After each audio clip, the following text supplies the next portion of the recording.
बोलो श्री गुरुदेव भगवान की।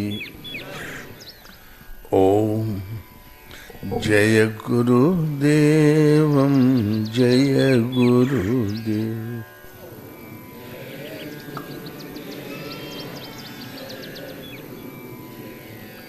सोए पावन सोए शुभग शरीरा,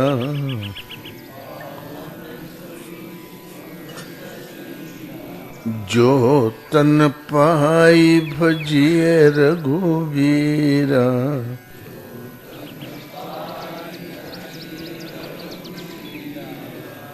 बोलो श्री राम जय जय राम।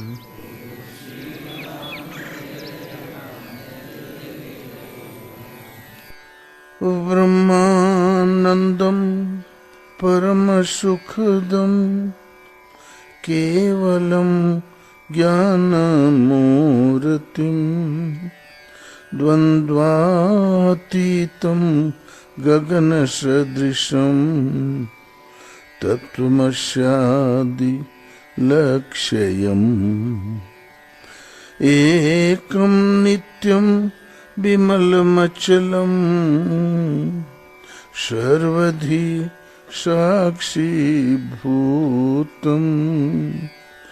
भावातीतं त्रिगुणरहितं सद्गुरुं त्वं नमामि, सद्गुरुं त्वं नमामि। बोलो श्री गुरुदेव भगवान की। अमृतस्य पुत्राः, तुम उस अमृत की संतान हो। ये मानव मात्र अमृत की संतान है। वेदों में भरपूर जोर है। रामचरितमानस में तुलसीदास ने इसका विस्तार दिया। गीता में भगवान कृष्ण का आत्मा अमृत तत्व है, शाश्वत सत्य है, जिसमें मृत्यु का समावेश नहीं है। मान्यता है कि अमृत कोई घोल पदार्थ है, पी लो या छिड़क दो। तुलसीदास कहते जियत बारी बिनु जेतन त्यागा, मुवे करहीं का सुधा तड़ागा। जीते जी पानी के बिना, एक गिलास पानी के बिना जिसने प्राण त्याग दिए हों, मरने के बाद अमृत का तालाब भी क्या कर लेगा। अमृत के तालाब में डुबा दोगे तभी कोई लाभ नहीं। अर्थात ये अमृत कोई ऐसी वस्तु की जो जिंदों को ही असर करती है, मरने के बाद नहीं। शरीर तो एक मरण धर्मा है ही नहीं, हम शरीर को डुबाते हैं। अमृत तत्व है आत्मा। जब रावण मारा गया तो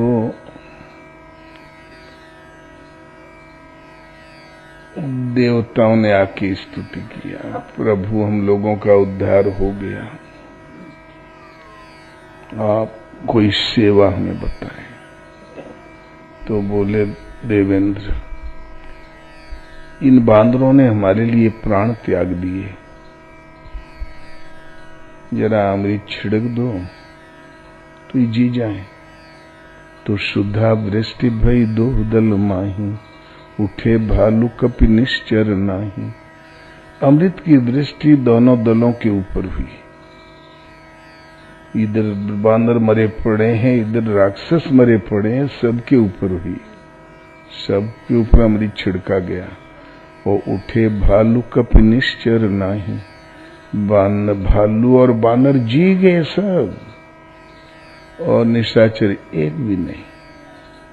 अमृत भी पक्षपात करता है। तो ऐसा कुछ नहीं। मृत कहते हैं नश्वन को, अमृत कहते हैं जिसकी कभी मृत्यु न हो। गीता के अनुसार एक आत्मा ही शाश्वत सत्य है, अमृत तत्व है, सनातन पुरुष है। अग्नि नहीं जला सकती, वायु नहीं सुखा सकता, आकाश विलय नहीं कर सकता। अपरिवर्तनशील सनातन पुरुष है, वो है आत्मा। भगवान का कोई नाम नहीं, अंतःकरण के अंतराल में सदा निवास है, इसलिए आत्मा। सब में रहते हुए सबसे परे, इसलिए परमात्मा। ऐसे करोड़ों नाम आप जोड़ते जाइए, संपूर्ण नाम एक भी नहीं। तो वो अंतःकरण के अंतराल में सदा निवास है, वो ज्योतिर्मय परमात्मा, वही अमृत है। जहाँ काल का समय वैस नहीं, वो काल से अतीत है, अमृत तत्व है। रावण जब तक नहीं मरा तब तक अमृत रावण उसके नाभि में था, इसीलिए वो मर नहीं रहा था। तो भगवान ने नाभि का अमृत सोख लिया। अमृत रावण के पास से राम के पास आ गया। वो अमृत खत्म होने वाली वस्तु नहीं है। जो आत्मिक संचार मोहमयी प्रवृत्तियों में था, वो सिमट के मर्यादा राम के स्वरूप में समाहित हो गया। वास्तव शक्ति ही खत्म हो गई। मोह रूपी रावण सदा के लिए शांत हो गया। पूरी निशाचरी सेना निस्ते नाबूद हो गई। कोई नहीं बचा। कुंभकर्ण, मेघनाथ, बस भूत की तरह मंदोदरी और रावण घूम रहे थे इधर उधर। किंतु जब रावण दुर्ग से युद्ध के लिए निकला तो अपार सेना लेकर निकला। सब तो मर गए थे, अपार कहां से आए? वास्तव में मोह सकल व्याधि न कर मूला, तिनते पुनि उपजहि बहु सूला। मोह अनंत व्याधियों का मूल है। यदि किसी पेड़ को ऊपर से काट भी दो तो 2 साल बाद आप देखोगे उसमें पेड़ भी है, शाखा पर शाखा है, पत्र है, पुष्प है, फूल है, फल है, सब है। मूल विद्यमान है तो उसमें सारी सृष्टि विद्यमान है। इसलिए सारी सृष्टि का मूल मोह, मोह रूपी रावण, ये है मूल अर्थात सम्राट। यदि मोह जीवित है तो उसके अंतराल में सभी विद्यमान है।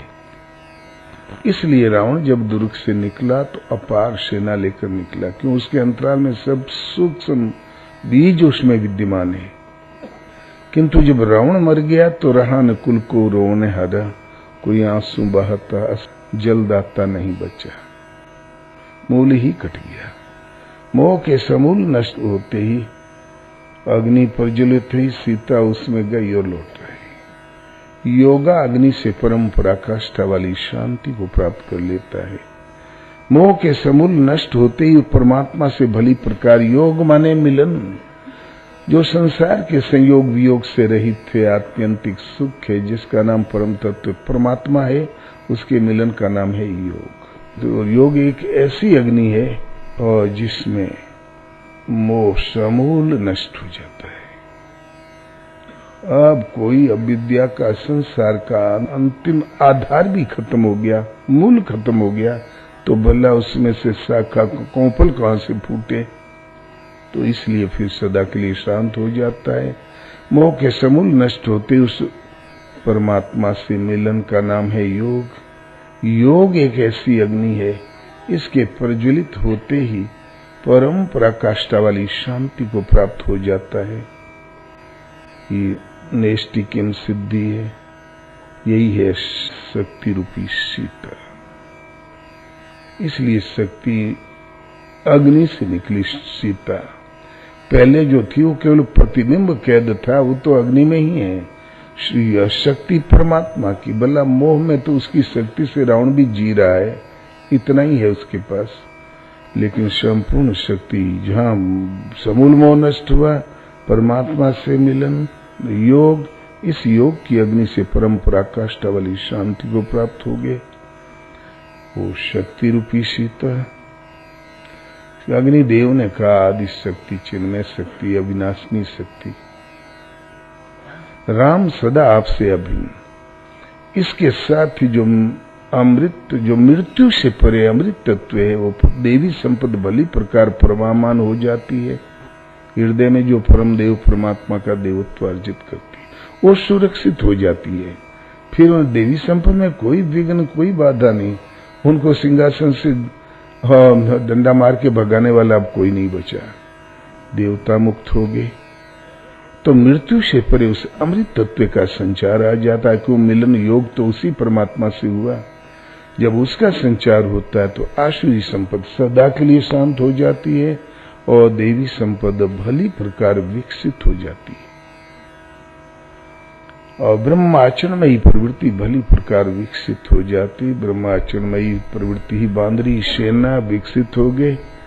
एक भी नाम जपें, एक पल ध्यान धरें, इसकी अब जरूरत नहीं रह गई। हरिजन भजन भेद से न्यारा। अर्जुन आत्मा विदित थे, आत्मतृप्त थे, आत्मस्थित थे। उस पुरुष के लिए किंचित भी कर्तव्य शेष नहीं। अब कर्म माने आराधना, चिंतन करने से न लाभ है न छोड़ने से कोई क्षति। कारण कि प्राप्त होने योग्य किंचित भी अप्राप्त नहीं है वस्तु, तो भला ढूंढेगा किसको? नाम जप के पुकारेगा किसको? आगे है कौन? फिर भी महापुरुष, उनके लिए तो जरूरत नहीं है, लेकिन लोक हित के लिए भली प्रकार कर्म में भरते हैं, कल्याण के लिए। यही होते हैं सदगुरु। सदगुरु एक क्वालिटी है। कल प्राप्ति होगी तो कल ही हम सदगुरु होंगे। आज जय सिया राम। आज माया कामयाब हो सकती है। तो इसीलिए अमृत तत्व पर आत्म तत्व का संचार जहां हुआ, आसुरी संपद भली प्रकार शांत हो जाती है। मान लो अमृत की वर्षी हुई, काम रूपी मेघनाथ, क्रोध रूपी कुंभकर्ण, काम जगा, क्रोध जगा, मोह जगा, तो इसी का पटपसार तुम जगत है। तब तो जगत ज्यों का त्यों अमृत कैसा। उसके संचार के साथ ही आसुरी संपद सदा के लिए शांत हो जाती है, देवी संपद विकसित हो जाती है, ब्रह्माचरण में ही प्रवृत्ति भली प्रकार विकसित हो जाती है। एक भी श्वास का जाप और करें इसकी जरूरत नहीं रह जाती है। और यही है अमृत की वृष्टि। ये यौगिक शब्दकोश है। रामायण इतिहास को कायम रखना एक, और दूसरा इतिहास के अनुसार पूर्वजों के पद चिन्हों पर चलकर हम सुव्यवस्थित जीवन जी सकते हैं। सुख में जीवन तो जी सकते, मोक्ष नहीं पा सकते। सुख में जीवन भी जियो और परम पद को भी प्राप्त कर लो। आत्म उस अमृत तत्व को विदित कर लो। उसकी विधि है अध्यात्म। हर जीव माया के आश्रित है, उसके चंगुल से निकाल के आत्मा के आश्रित कर देना अध्यात्म। उन्हीं के संरक्षण में चलते हुए परम तत्व परमात्मा का विदित होना आध्यात्म की पराकाष्ठा है। यही है पराकाष्ठा। जो ये अमृत वृष्टि आसुरी संपद का ह्रास। आखिर आसुरी संपद क्या हो गया वहां? क्या वहां लाशें पड़ी थी? कहते नहीं, रामाकार भय तिनके मन, मुक्त भय छूटे भव बंधन। वो आसुरी संपद, वो प्रकृति, अविद्या जनित वो बुरे कुसंस्कार राम के आकार में परिवर्तित हो गए। प्रकृति पुरुषत्व में विलीन हो गई। ईशावासम इदम सर्वम यत् किंचित जगति। हम जगत रह ही नहीं गया। वहां था कौन? जिलाएं किसको? आसुरी संपद शांत होती जाती है और परमात्मा के स्वरूप में विलीन होती जाती है। तो रामाकार भय तिनके मन, राम के आकार में परिवर्तित हो गए। तो रावण को जब अंगद डांटने लगा तो बोले, क्यों रे रावण? रे मतिमंद लोक बैकुंठा, लाभ की रघुपति भक्ति अकुंठा। रे मतिमंद रावण, वैकुंठ क्या नगरी वसी है? तो एक फ्लैट तुम भी बुक कर लोगे, बिस्तर लगा लोगे। रे मतिमंद लोक बैकुंठा, लाभ की रघुपति भक्ति अकुंठा। और भगवान की भक्ति भी क्या कोई लाभ है? वो तो एक स्थिति, लाभ हानि तो दुनिया में है, लाभ हानि से परे सहज स्वरूप है, निज स्वरूप की प्राप्ति है। विभक्ति माने अलगोजी, भक्ति माने भगवान से जुड़ना, विलय। और राम मनुज कसरे सठ बंगा, बंगा बंगा माने बागड़। धनवी काम नदी पुनि गंगा, अन्न दान अरु रस पीयूष। अन्न क्या कोई दान है? वो तो जीवन है। रस पीयूष, अमृत कोई घोल पदार्थ है, उठा के पी लोगे या छिड़क दोगे? इसलिए ये कोई रस नहीं। कामधेनु कोई गैया का नाम नहीं, अमृत किसी नगरी का नाम नहीं। ये सब यौगिक शब्दकोश है। मृत कहते हैं नासवान को, मृत्यु से परे अमृत तत्व है। और वहां जाके सब लोग एक स्थिति पा जाते हैं। जीव की दशाओं का उतार चढ़ाव शांत हो जाता, दशाओं से परे स्थिति मिल जाती है। काशी में एक पंडित थे, वो बड़े अच्छे आंसू कवि थे। एक वाक्य दे दो, कविता तुरंत तैयार कर दे। और अकबर ने नाम सुना तो बुलाया उनको, बहुत बढ़िया कविता सुनाया, सभा मुग्ध हो गई। लेकिन जो कुछ सुनाया भगवान का, और बादशाह के यहाँ जाए तो हजूर, अन्नदाता, पृथ्वीनाथ, जगत नियंता, कुछ चिट्टापट्टी देने वाले शब्द होते हैं ना, जहां पन्ना, इस जगत को पन्ना शरण देने वाले, परवरदिगार, सब जितने कवि आए तो वो यही कहते थे। इन्होंने अकबर का नाम ही नहीं लिया, कोई तारीफ में एक शब्द नहीं कहा। तो बोले भाई कवि तो लाजवाब है, लेकिन जहां पन्ना की प्रशस्ति में इसने एक वाक्य नहीं कहा, ऐसा कोई अटकल लगाओ कि जहां पन्ना की प्रशस्ति में एक वाक्य कह दे। लिख के दिया, ओ आश करे ई अकबर की। और वो उसने उसको कागज लहजे से दिया, ओ आस करे ई अकबर की, ऐसा कह के वो लहजे से और कागज पकड़ा दिया कि बस इस कविता को पूरा कर दे। लगे गुनगुनाने, ओ आश करे ई अकबर की, एक कहीं छाड़ी जो दूजो भजे, जर जाए रसना उस लबर की। एक परमात्मा को छोड़ के दूसरे का भजन करता है, और भी कोई सत्य है ऐसा मन में विचार करता है, ऐसे सरासर झूठ लबार माने असत्यवादी की जबान में आग लग जाए, जल जाए। एक कहीं छाड़ी जो दूजो भजे, जर जाए रसना उस लबर की। अब की गुनिया दुनिया में भय, सब बांधत मोटे अडंबर की। अब के गुणी लोग जो दुनिया में हुए हैं, वो अडंबर की गठड़ी सिर पे बांध के घुमा करते हैं। अब के गुनिया दुनिया में भय, सब बांधत मोट अडंबर की। वो आडंबर की गठड़ी बांध के घूमते हैं। जहां पन्ना की जय, अन्नदाता की जय, भगवान के अपूर्ण अवतार की जय, ये आडंबर की गांठ बांधने वाले हैं। जानते थे वो, पंडित का नाम था श्रीपति, वो जानते थे कि यहाँ पर इनकार करने का अर्थ है फांसी। फिर उन्होंने कहा, श्रीपति को अब आस यही, हम ओट गए बड़ जबर की। श्रीपति को एक ही भरोसा है, सर्वोपरि परम तत्व परमात्मा है, उन प्रभु की हमने आड़ ली है। हम ओट गए बड़ जबर की, और जिनको प्रभु पर प्रतीत नहीं, वो करे नर आस ई अकबर की। बोले हजूर इसका सिर कलम कर दिया जाए। अकबर खड़ा हो गया, सिर तो उसका कलम कर दो जिन्होंने एक भक्त को भगवान की विश्वास से हटाकर दूर फेंकने का प्रयास किया। ये अपने टेक के पक्के, इनकी कविता सही है। जिन कर प्रभु पर प्रतीत नहीं, भगवान पर जिसका विश्वास नहीं है, वो करे नर आस ई अकबर की।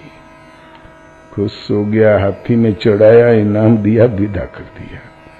तो यही है, मनुष्य की श्रद्धाएं रोज पलटती रहती है। ये गलत, एक ही छाड़ी जो दूजो भजे, जरी जाए रसना उस लब्बर की। वो लबार है, दूर थे। अब के गुणी लोग पाचापलूसी करके जीवन यापन कर लेते हैं। श्रीपति को बास एक है, हमने उठ गई बड़ जब्बर की।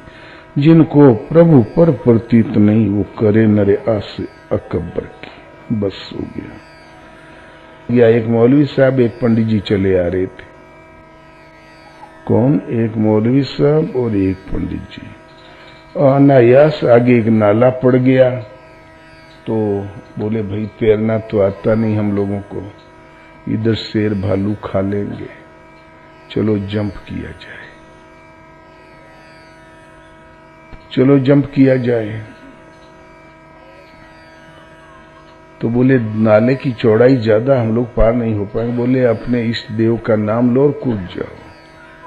तो मौलवी साहब दूर से दौड़ लगा, या खुदा हाँ करके दौड़ा, स्पीड में डंग गया।